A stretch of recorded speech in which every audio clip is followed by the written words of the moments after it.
북한은 이제 석탄이 아니라 코드를 팔아 핵을 만드는다. 오늘 강 건너온 기록은 이 한 문장에서 시작합니다. 2025년 들어 북한과 연관된 해커들이 암호화폐 시장에서 훔쳐간 돈은 북한 한 나라만 놓고 봐도 수십억 달러 규모로 추정됩니다. 이 돈은 어디로 갈까요?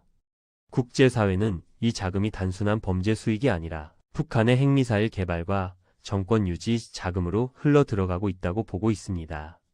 오늘 영상에서는 첫째, 숫자로 드러난 2025년 피해 규모, 둘째, 북한 해커들이 실제로 쓰는 공격 방식, 셋째, 그리고 왜 이게 전 세계 안보 이슈가 되는지 차분히 짚어보겠습니다.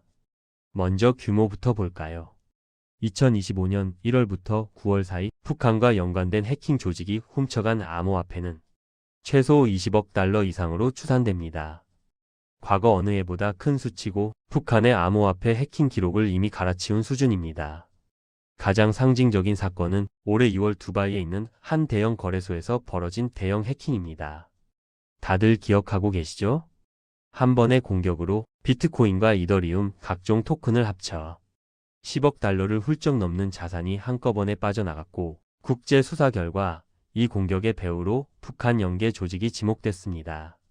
여기에 2024년 이후 각종 디파이 서비스와 중소거래소에서 발생한 크고 작은 해킹 사건들을 모두 더하면 2024년부터 2025년 현재까지 약 30억 달러에 가까운 암호화폐가 북한 쪽으로 흘러 들어간 것으로 여러 언론 보도 자료와 감시 보고서는 추정하고 있습니다. 조금 더 길게 2010년대 후반부터 지금까지를 통으로 보면 북한이 암호화폐 해킹으로 챙긴 돈은 확인된 것만 60억 달러 이상이라는 분석도 나옵니다. 여기서 중요한 건 이 돈이 어디에 쓰이느냐입니다.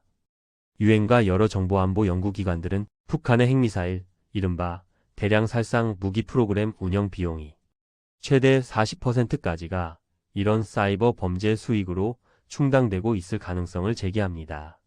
즉 숫자만 놓고 보면 과거에는 석탄과 광물을 팔아서 핵을 만든다는 이미지였다면 이제는 어딘가에서 보이지 않게 털어온 비트코인과 이더리움이 미사일 개발비, 연구비, 정권 유지비로 쓰이고 있다. 이렇게 그림을 그릴 수 있다는 거죠. 북한은 어떻게 훔치나? 스카우트 메일, 숨은 코드, 유령 직원 이 세 가지를 적절히 모두 사용해서 무리 없이 해킹에 성공한다고 보고 있어요. 이제 질문을 바꿔보겠습니다. 어떻게 이렇게 많이 훔치나? 예전에는 방식이 비교적 단순했습니다.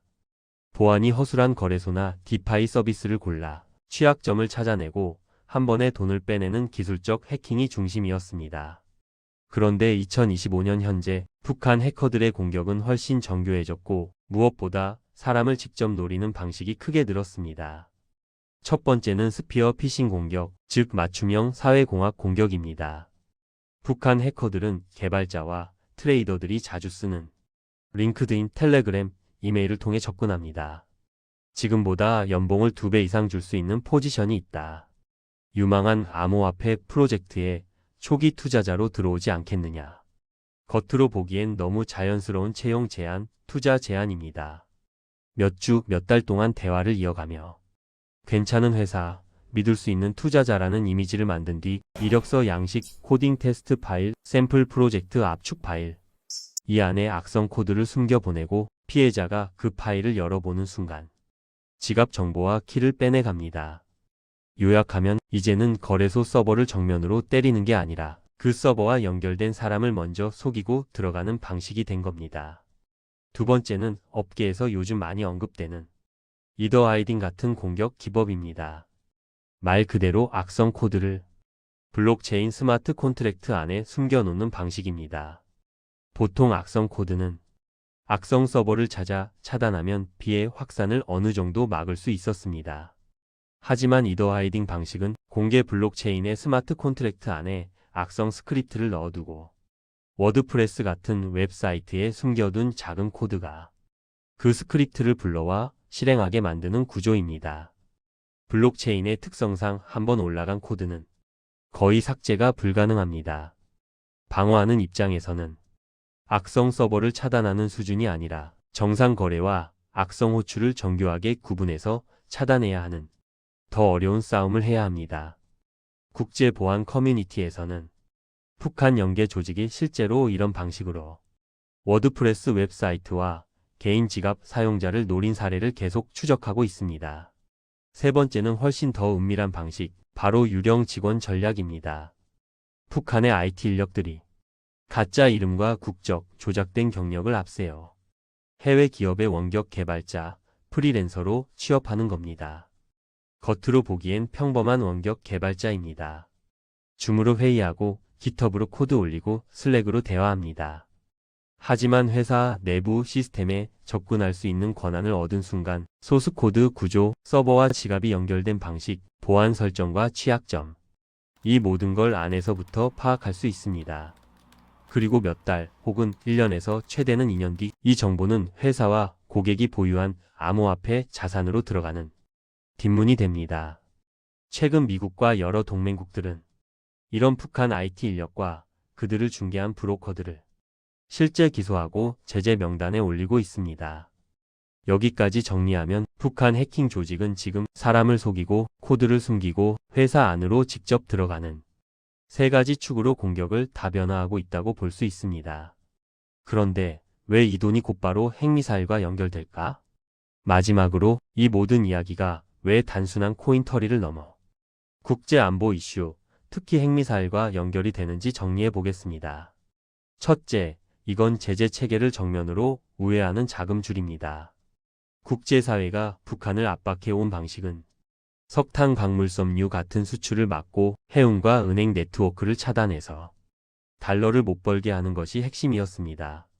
하지만 암호화폐 해킹은 국경도 선박도 은행 계좌도 필요 없습니다.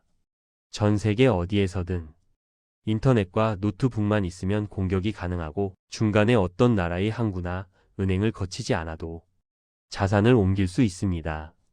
그래서 전문가들은 북한이 가난하지만 사이버 공간에서는 초강대국처럼 움직인다는 아이러니한 표현을 씁니다. 둘째, 이 돈이 실제로 핵미사일 프로그램과 연결된다는 정황이 충분히 쌓였기 때문입니다. 유엔과 여러 안보 연구기관은 북한이 핵무기 장거리 미사일 정찰 위성 개발에 투입하는 비용이 상당 부분을 사이버 범죄 수익으로 충당하고 있다고 보고 있습니다. 실제 미사일 발사, 정찰 위성 발사, 잠수함 개발 속도를 보면 전통적인 석탄 광물 수출만으로 이런 속도를 유지하기 어렵다는 분석이 많습니다. 한마디로 북한의 미사일은 석탄이 아니라 더러운 비트코인과 이더리움 위에서 날아오르고 있다. 이렇게 표현해 볼 수 있는 겁니다. 셋째, 각국의 대응도 이 문제를 안보 위협으로 보고 있다는 걸 보여줍니다.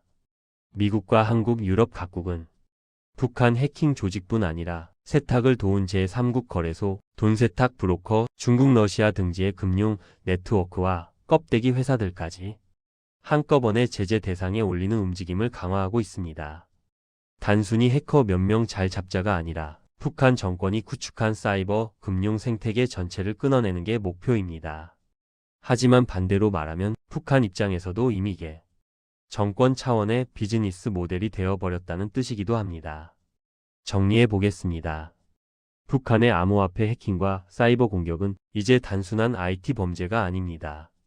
전통적인 제재를 피해가는 디지털 탈출구이자 핵미사일 개발을 떠받치는 보이지 않는 자금줄, 그리고 북한이 외화와 기술을 확보하는 새로운 비즈니스 모델입니다.